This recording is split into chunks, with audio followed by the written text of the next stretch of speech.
আসসালামু আলাইকুম। গতকাল আমার এক বন্ধুর সাথে কথার প্রেক্ষিতে বলেছিলাম, আচ্ছা তুই কল্পনা করিস না বা স্বপ্ন দেখিস না? কথার উত্তরে ও বলেছিল, বিশ্বাস কর, টাকা ছাড়া জীবন ভয়ঙ্কর রকমের অসুন্দর। আমার কোনো স্বপ্ন নেই।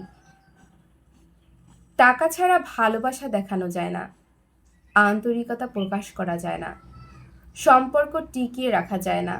সবার কাছে প্রিয় হতে পারবেন না যদি আপনার টাকা না থাকে। নিজের কাছের মানুষগুলোর কাছেও প্রিয় হবেন যদি আপনার টাকা থাকে। সম্মান করবে, গুরুত্ব দিবে যদি আপনার টাকা থাকে। টাকা ছাড়া পৃথিবীতে আদৌ কিছুটা হয় না। টাকার অভাব সবচেয়ে বড় অভাব। তাই কষ্ট করে হলেও টাকা উপার্জন করুন। কষ্ট করে হলেও টাকা উপার্জন করা উচিত, অন্তত নিজের শখগুলো পূরণ করার জন্য হলেও। মানুষ অনেক কথাই বলবে, কিন্তু আপনার প্রয়োজন, শখ, ইচ্ছেগুলো পূরণ করতে হলে টাকার খুব দরকার।